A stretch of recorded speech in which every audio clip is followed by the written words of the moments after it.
سلام كمي صنحو كبرات تخاتلت نلما عربع عصرت مازيا 2026 زتدالو حدش زيناتات حيزالكم قريبا لخو مكتتالكم يعدم فلما كندبتاتو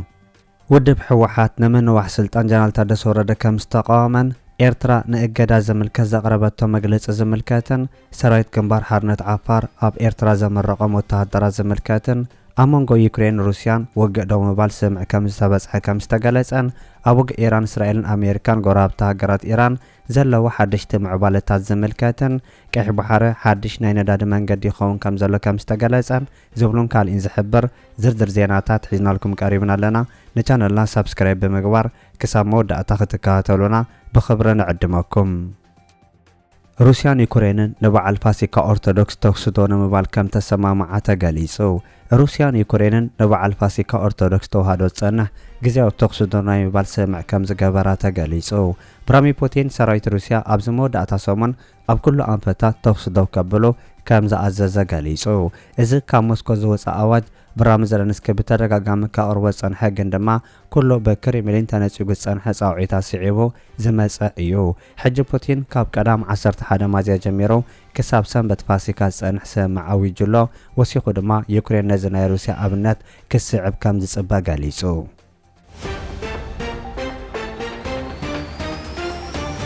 بريزيدنت امريكا دونالد ترامب ايران نمصابو حرمز حازتلو منجد بمسرس معزغبرنا لو يكونن كبل نقيفو امريكان اسرائيل دحر سمع توخس مقراصون تخونا توخس دو كم زي بلس تحبر خوينو اتسغمتات كسعبو زخلالو توصيت ازيو اتحساسب مخاني جلص الله امريكان اسرائيل نت ايران زقربتو 10 نبتا زحازن اي سلام سمع درو كم زتحاسو نا ايران افنيا غوبا مغلاصو زتحبر خوينو امريكان اسرائيل نتن 10 نبتا زحاز امامه توخس دو موبايل ايران بسلسته منجدتات تحسن او كم زلوا افنيا بايتو ايران ازاز اي ارجي سي نبر محمد باغر غالابيف دحر مغلاصو حادش سغا تفطيرو خم زلون يحبر الله اته افو غباي اب اكس اب زقرب صحف ايران نا اسرائيل يكون امريكا مغلصتات كم زي تامنو خغلص انكالو اتان هاغرات ناي كل غزي صلات حزب ايران مخانن بمغلاص صباح انتي كغبرا كم زخونا زي تفلط يلن كبل حبيرو الله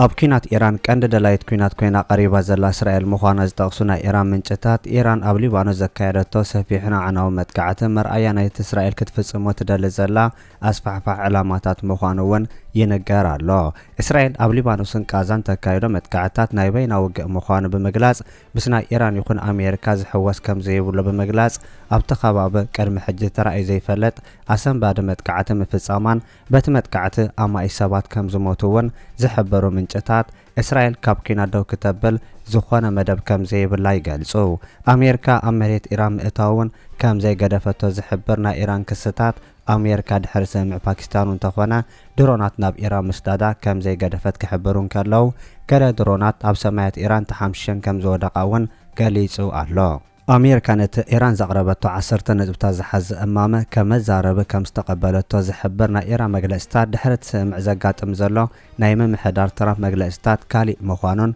ايران نيكولار كتفر امريكا فصم كم زي تفقد بستفلالي منجدتات تحبر كم زلا ينغار اسرائيل دايما دايلا نت امانغو امريكان ايرانن زفتر زلو ناي سلام تسفان مبتاخ ابعلي وانس قدم حج غيراتو زي تفلت كبيد دبدبات مكيادا زخصونا ايران وغنات اسرائيل اغار سرايت نابلي بانو سئتيا خي اكل سفيح دبدب دحر مخفاتا ناي حرمز مصابو داغماي كتعصو تجديدا كم زلا غليصا ايران تقند مبغس زته امريكان ايران زخونه مخفات مصابو حرمز كتعصو موسانا نتزته افصم حدغا زاتو مخانو زحبر وغانات ابز غزه لعلوا ايد حساب مهلوا ابزخون يكون كفال عالم نزغاطم كونتاتون بمعصاو مصابو حرمز كصلوا كم تخال ناي تهاجر صبصابات يغلصو ناي ايران اسلامو حالوا ساورا ايران كله ناي مصابو حرمز معصاو مخفاتن سلطان حيزو كم زلو ايران ابز غزه كابو غعن سراويتان لعله اسلامو سراويتا تنقساقس كم زلا እተቀንደ እሙን ምዃኑ ዝነገረሉ ሰራዊት እስላማዊ ሳውራ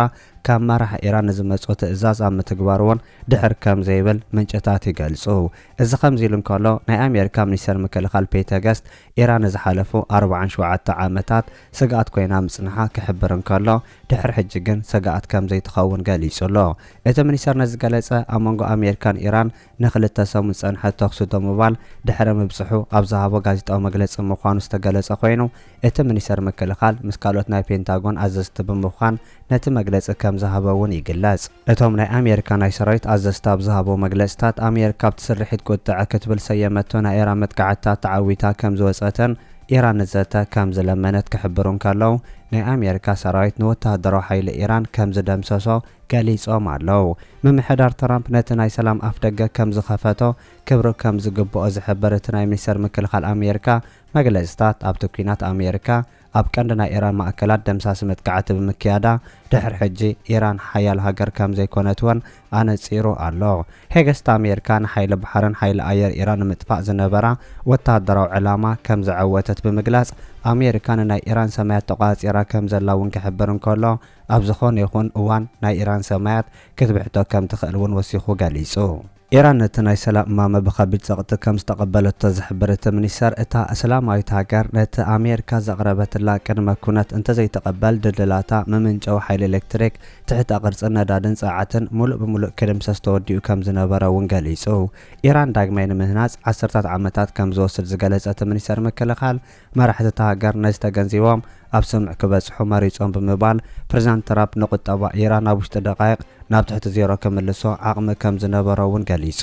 ኣብ ቦምበር ወተሃደራን ኣዘዝቲ ፔንታጎን ጀነራል ዳን ኬን ብወገኑ ሰራዊት ኣሜሪካ ከጥቅዕ ምዝእዘዝ ኩሉ ምድለዋት ተፈጺሙ ድሉ ከም ዘሎ ክሕብር እንከሎ ሰራዊት ኣሜሪካ ኣብ ዝሓለፈ 38 መዓልታት ብዘርአይዎ ቅልጣፈን ቆራጽነትን ዘግርም ምዃኑ ብምግላጽ ብሕጂ ንዝመጽእ መጥቃዕቲ ተዳልዮም ከም ዘለዎ እውን ሓቢሩ ሰራዊት ኣሜሪካ ናብ ኢራን ዳግማይ ክኣተሉ ዝኽእል ምኽንያት ሰፊሕ ምዃኑ ዝሕብር ጸብጻባት ኣሜሪካ ሓይልታት እስራኤል ኣብ መላእ ሊባኖስ ብውሕዱ 254 ሰባት ድሕሪ ምቕታሎም እቲ ኩናት ዳግማይ ከሰሪ ዘለዎ ተእኽሎ ዓብ ምዃኑ ክግለጽ ጸኒሑ እዩ ብናይ ፓኪስታን መንጎኝነት ዝቐርብ ዘሎ ናይ ሰላም ዝርብ ገና ከይተጀመረ ፍሩስ ክኸውን ዘኽእሎም ዕባለታት ከም ዘሎ ዝገልጹ እቶም ናይ ኣሜሪካ ጸብጻባት ናይ ምምሕዳር ትራምፕ ወገናት ከምቲ ዝብእስ ክሳብ ዝደለዎ ይሕንክስ ዝበሃል ሜላታት ይጥቀሙ ክህልው ከም ዝኽእሉ እውን ይገልጹ ኣለዉ እስራኤል ቀንዲ ኣበጋሲት ናይቲ ኩናት ክንሳ ኣብቲ ስምዕ ክትህሉ ዘይምኽኣላ ናይቲ ስምዕ ሃጓፍ ምዃኑ ዝሕብር ወገናት እውን ንእስራኤል ኣብ ግሚ ዘይእቱ ስምዕ ክረግእ ከም ዘይክእልን ሰላም ዝረጋገጽ ብናይ እስራኤል ዕግበት ጥራይ ክኸውን ከም ዝኽእል እውን ይሕብሩ ኣለዉ እስራኤል ኣብ ማእከላይ ምብራቕ ናይ ኢራን ሓይልታት ከለዉ ንሰላም ዝኸውን ሸውሃት ከም ዘይብላ ህላዊ ኢራን ኣብቲ ዞባ ከም ዘይተቐበል ኢራን ክሳብ ተዓኑ እውን ኩናት ክትገድፍ ከም ዘይኮነት እውን እቶም ወገናት ወሲኾም ይነግሩ እዚ ከምዚ ኢሉ እንከሎ ብመንጎኝነት ኣሜሪካ ኣብ መንጎ እስራኤል ሊባኖስን ዘተ ክጅመር ከም ዝኾነ ተገሊጹ ቤንጃሚን ኔታንያሁ ምስ ሊባኖስ ቀጥታዊ ዘተ ክጅመር ንካቢኔ ሚኒስተራቱ ከም ዝሓበሮም ኣፍሊጡ ቀዳሚ ሚኒስትር እስራኤል ቤንጃሚን ኔታንያሁ ንካቢኔ ሚኒስተራቱ ብቕልጡፍ ምስ ሊባኖስ ብቐጥታ ዘተ ክጅምሩ ከም ዝሓበሮም ገሊጹ እቲ ቀዳሚ ሚኒስትር ኣብ ኤክስ ብሃገሩ ቋንቋ ብዘርግሖ ጽሑፍ ካብ ሊባኖስ ብተደጋጋሚ ንዛተ ዝብል ጻውዒት ምስ ቀረበሉ ትማለ ንካቢኔ ሚኒስተራቱ ቀጥታዊ ዘተ ክጅምሩ ከም ዝሓበሮም ኣፍሊጡ እቲ ቀዳሚ ሚኒስትር ወሲኹ እውን እቲ ምስ ሊባኖስ ዝግበር ዘተ ንሂዝቦላ ዕጥቂ ኣፍቲሕኻ ኣብ መንጎ ሊባኖስን እስራኤልን ሰላማዊ ርክባት ንምምስራት ዝዓለመ ከም ዝኾነ ገሊጹ ፕሬዚዳንት ሊባኖስ ጆሴፍ ኣውን ኣቐዲሙ ቤንጃሚን ኔታንያሁ ከም ዝምባሉ ኣብ ኤክስ ኣብ ዘስፈሮ ጽሑፍ እቲ እንኮ ፍታሕ ኣብ መንጎ እስራኤል ሊባኖስን ቀጥታዊ ዘተ ብምክያድ ስምዕ ምቁራጽ ተወሲ ምግባሩ ኢሉ እዚ ከምዚ ኢሉ እንከሎ ፕሬዚዳንት ኣሜሪካ ዶናልድ ትራምፕ ኢራን ንመጻቦ ሕርሙዝ ዝሓዘትሉ መንገዲ በዝተሰማምዓነሉ መንገዲ ኣይኮነን ክብል ነቒፉ ፕሬዚዳንት ኣሜሪካ ዶናልድ ትራምፕ ኢራን ነቲ ኣገዳሲ መጻቦ ሕርሙዝ ምዕጋታ ኣዝዩ ድኽም ስራሕ ክብል ዝነቐፈ ኮይኑ እቲ ፕሬዚዳንት ነቲ ሰምዕ እውን ነቒፍዎ እዚ ምስ ኢራን ዝገበርናዮ ስምዕ ኣይኮነን ኢሉ ትራምፕ ኢራን ንመጻቦ ሕርሙዝ ንዝሓልፋ መራኸብ ነዳዲ ክተኽፍል ከም ጸንሐ ዝገልጽ ጸብጻባት ይወጽሎ ዝበለ ኮይኑ ተዘይገብርዎ ይሓይሽ እንተገይሮሞ ድማ ደው ከብሉ ይሓይሽ ክብል ኣጠንቂቑ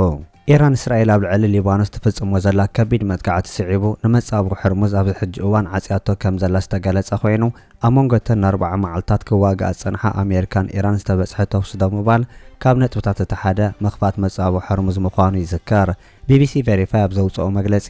ድሕሪ እቲ ስምዕ 9 መራኸብ ጥራየን በተወሳነ ባሕሪ ሓሊፈን ቅድሚ ትውግእ ብማእከላይ ገምጋም መዓልታዊ 138 መራኸብ በቲ መጻቦ ይሓልፋ ነይረን።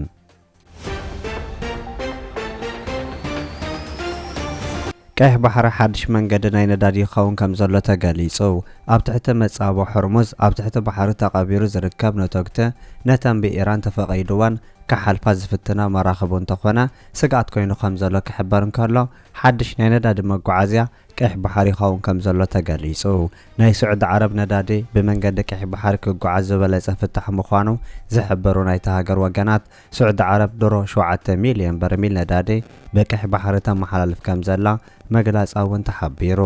እቲ ናይ ስዑድ ዓረብ ውሳነ ዓለም ብሰንኪ ነዳዲ ኣብ ክትወፁ ዘይትኽእል ጸገማት ካብ ምእታው ከድሕና ከም ዝኽእል እውን ዝሕብሩ ምንጭታት እቲ ኣጋጣሚ ንቀይሕ ባሕሪ ፍሉይ ኣገዳስነት ክህቦ ምዃኑ እውን ወሲኾም የርድኡ።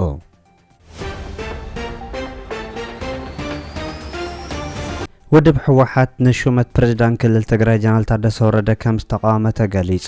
ፕሬዝዳንት ክልል ትግራይ ጀነራል ታደሰ ወረደ በቅድሚ ትማሊ ቀዳማይ ሚኒስትር ኢትዮጵያ አብይ አሕመድ ዘበነ ስልጣኑ ንሓደ ዓመት ከም ዘናውሖ ዝተገለጸ ኮይኑ ነሲዒቡ ሕወሓት ነዝቃወም መግለጺ ኣውፅኡ። ብመሰረት ስምዕ ፕሪቶርያ ግዝያዊ ምሕዳር ክልል ትግራይ ብክልቲኦ ፖለቲካዊ ዘተ ተሰማማዓቲ አካላት ማለት እውን ህዝባዊ ወያነ ሓርነት ትግራይ መንግስቲ ኢትዮጵያን ክጣየሽ ይግባእ ዝበለ ሕወሓት ብመሰረት ዝውን ዋላኳ ብዙሕ አንቀፍቀፍ ዝነበሮን ብዙሕ ቃልሲ ዝተኻየደሉ እንተነበረ ንዝሓለፉ 3 ዓመታት ፀንሐ ግዝያዊ ምምሕዳር ብመሰረት ስምዕ ዘቐመጦ ብዘተ ሕወሓት መንግስቲ ኢትዮጵያን ዝተጣየሸ ነይሩ ኢሉ። እቲ መግለጺ ወሲኹ እንተኾነ ግን መንግስቲ ኢትዮጵያ መቐጸልታትን ስምዕ ፕሪቶርያ ብምጥሓስ ክፍጽሞ ፀንሐ ተግባራት ግዝያዊ ምሕዳር ክልል ትግራይ ቀደመ ስምምዕ ፕሪቶርያ ብዝወፀ ሕጊ ስምዕ ሙሉእ ብምሉእ ብምጥሓስ ንሓደ ዓመት ክናዋሕ ከም ዝወሰነ ትማሊ 30 መጋቢት 2018 ብኣቋጽራ ግእዝ ካብ ማእከና ዜና መንግስቲ ኢትዮጵያ ክንረዳእ ክኢልና ኣለና ኢሉ። እዚ ውሳነ ክልቲኦ ፖለቲካዊ ዘተ ተሰማማዓቲ አካላት ዘይተገበረሉን ካብ ኣፍልጦን ተሳትፎን ህዝባዊ ወያነ ሓርነት ትግራይ ወፃእ ዝተመሓላለፈ በይናዊ ውሳነ መንግስቲ ኢትዮጵያ ምዃኑ ንመላእ ህዝብና ኣደራደርቲ ስምዕ ፕሪቶርያን ማሕበረሰብ ዓለም ክነፍልጥ ንፈቱ ክብል ሕወሓት ኣብ መግለጺኡ ሓቢሩ።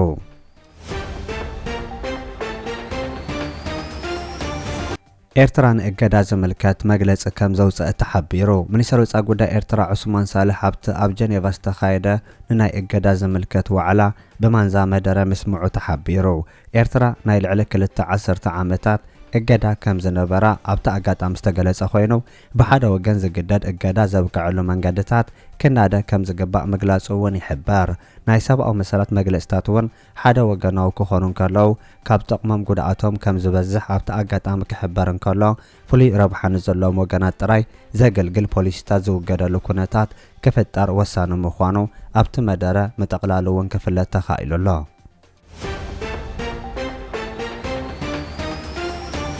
ቀዳማይ ሚኒስትር ኢትዮጵያ አብይ አሕመድ ምስ ፕሬዝዳንት ቡሩንዲ ከም ተዛተየ ተገሊጹ። ቀዳማይ ሚኒስትር ኢትዮጵያ አብይ አሕመድ ምስ ፕሬዝዳንት ቡሩንዲ ኤቫራስቴ ኣብ ክልቲኦ ጉዳያት ሎም ኣብ ኣዲስ ኣበባ ከም ተዛተዩ ተገሊጹ። እቲ ቀዳማይ ሚኒስትር ኣብ ማሕበራዊ ገጹ ኣብ ዘሕለፎ መልእኽቲ ሎሚ ምስ ፕሬዝዳንት ቡሩንዲ ኤቫራስቴ ፍረ ዘለዎ ክልቲኦ ዘተ ኣካይድና ኣለና ኢሉ። ኣብ ጸኒሒቱ ኣብ ዝተፈላለዩ ዓውደታት ዘለወና ምትሕብባር ንምሕያል ሰነድ ስምዕ ተፈራሪምና ኣለና ኢሉ።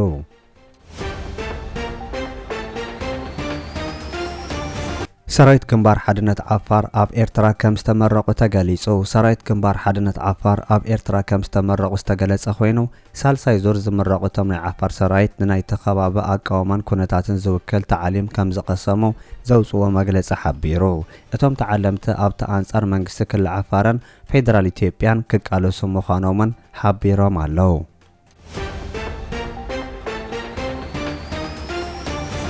ክቡራት ተኸታተልቲ ንሎም ዝተዳለወ ዜና ነዚ ይመስል። ኣብ ዝቕጽሉ ዝፍነው ዜናታት ብቐዳምነት ክበጽሐኩም ሳብስክራይብ ዘይገበርኩም ሳብስክራይብ ንኽትገብሩ ብኸብሪ ንዕድመኩም።